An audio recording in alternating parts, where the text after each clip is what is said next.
up and behind him, okay? And you can see how to do that. Other body parts have had to move. I've had to move into my right hip a little bit better. I've had to turn and extend my shoulders, and it even felt like I had a little bit of head lift.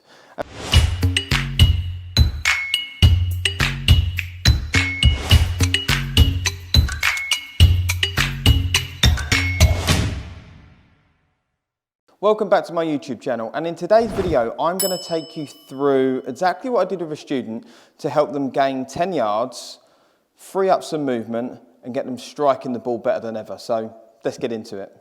Okay, so here we have one of my students, and he was suffering a little bit with a power leak. He was really struggling to get the most out of his irons, and he started to think that he was falling short of his driver as well. And when I had him in front of me, I would definitely agree with him that there was a bit of a power leak in there. And the second thing I really saw was some strike issues. So if we go through it here on the iPad, we can see on the left-hand screen that he's got a pretty good setup.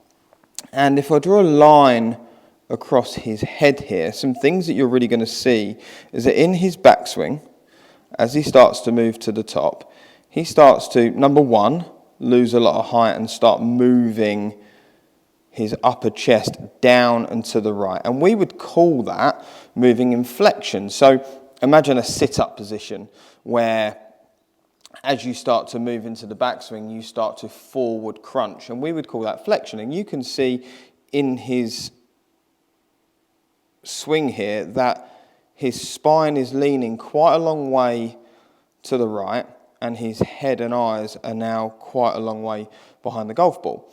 Now, that was causing him to, number one, catch the ball slightly heavy, and number two, he was losing a lot of power because his swing doesn't look quite complete. It doesn't look very full. So we started to have a discussion around the extension of the spine. And what you'll very quickly see is, if I just draw a line across his head again, you'll very quickly see how, as he starts to move into the backswing, he looks very different. So if I delete those lines now, we can see that, number one, his hips are a little bit more rotated and he hasn't squatted into that right knee. We can see that his spine isn't as flexed to the right, and he managed to keep his height. Now, without him asking to swing it longer and just discussing how the spine works, we can now see how his shaft at the top is much more parallel, and his lead arm has travelled a lot further than it did here on the left. So firstly, I'm going to talk about the extension of the spine and why it's relevant. Now, as I was saying a moment ago, we saw that this lesson started to move in flexion. So what I mean by flexion is he went to the top and he was chest down at the top. Now, you can see straight away how that affects, number one, the length of the golf club, and number two, my centeredness. So as I go to the top, and if I move too much chest down, my head is too far over the right foot.